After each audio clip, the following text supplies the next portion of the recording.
खबर यूपी में आप सबका स्वागत है। मैं हूं हसीन अहमद। आज हम आपसे बात करने जा रहे हैं कि किस तरह से ओमिक्रॉन BF7 वर्जन चाइना और अमेरिका में कहर बरसा चुका है और उसके बाद हिंदुस्तान में भी दस्तक दे रहा है। सबसे पहले ये जान लें कि ओमिक्रॉन का BF7 वर्जन कितना खतरनाक है और इससे कितना ज़्यादा खतरा हमारे समाज को हो सकता है।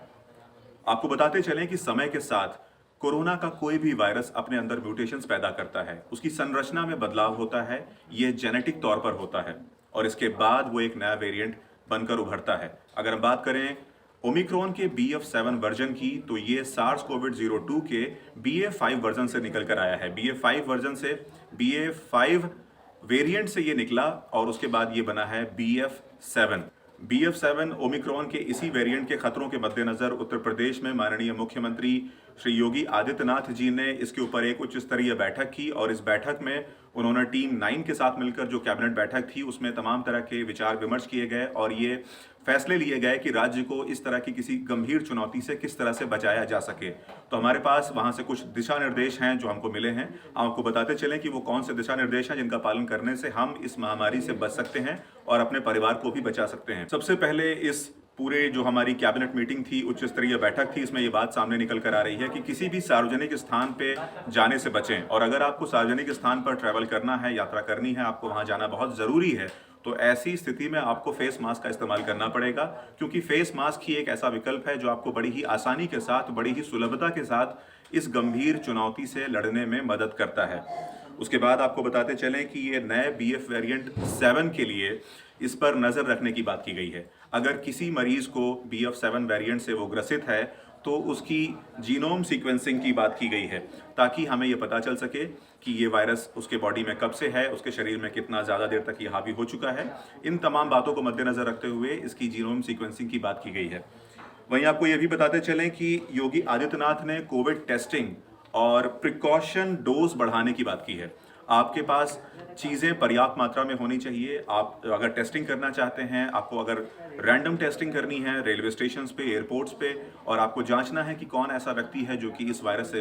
अफेक्टेड है, कौन ऐसा इंसान है जिसके अंदर ये वायरस घर कर चुके हैं, तो आपके पास प्रॉपर इस तरह की सहूलियात मौजूद होने चाहिए कि जिससे ये मालूम चल सके कि आपके पास ये बीमारी है, आप इससे ग्रसित हैं या नहीं। तो इसके लिए इसी बात को मद्देनज़र रखते हुए उन्होंने कोविड टेस्टिंग किट की बात की है और साथ ही साथ बात की है कि प्रिकॉशन के डोज हमारे पास पर्याप्त मात्रा में होने चाहिए कि अगर आपके पास प्रिकॉशंस है, अगर आपके पास डोजेस अवेलेबल हैं, तो आपको इस गंभीर बीमारी से लड़ने में काफ़ी हद तक मदद मिल जाती है।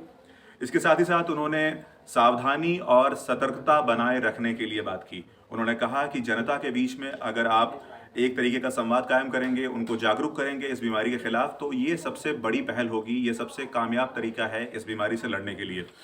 उसके साथ ही साथ आपको बताते चलें कि उन्होंने ICCC और ANM के सहयोग की भी इस पूरे हमारे जो ये समस्या है इसके सामने, इन्होंने इस सहयोग की भी बात की है। इसके साथ ही साथ उन्होंने आशा बहनों और आंगनबाड़ी कार्यकर्ताओं को भी इस मुहिम में जोड़ने की बात की क्योंकि हम सभी लोग जानते हैं कि राज्य छोड़िए, आपको ज़िले के अंदर एक एक घर में यहाँ पर इनकी पहुँच होती है क्योंकि हमने देखा है कि पोलियो के जब हमारे पास वैक्सीनेशन के डोजेस दी जाती हैं तो यही आंगनबाड़ी और आशा बहुएं होती हैं जो घर घर जाती हैं और सरकार की इस मुहिम को जनता तक पहुँचाती हैं। तो उनका एक्सेस अगर घर तक है तो उनको भी इस मुहिम में शामिल किया जाए ताकि लोगों को जागरूक किया जा सके और लोगों को इससे जुड़ने टेक 2 और लोगों को इस गंभीर चुनौती से लड़ने के लिए उन्हें समझ पैदा की जा सके उनके अंदर कि आपको किस तरह से मास्क पहनना है, किस जगह पर जाना है, भीड़ भाड़ वाले इलाकों से बचना है और हाथ आपको लगातार धुलने हैं। इन तमाम बातों को यहाँ पर इन्होंने मद्देनजर रखते हुए ये बातें कहीं और इसके साथ साथ उन्होंने ये साफ स्पष्ट तौर पर बता दिया है कि उनके लिए आपकी सुरक्षा यानी जनता की सुरक्षा ही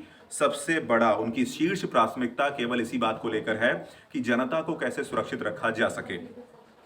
ऐसी तमाम जानकारियों के लिए बने रहिए इन खबर यूपी के साथ। इन खबर चैनल को सब्सक्राइब करें।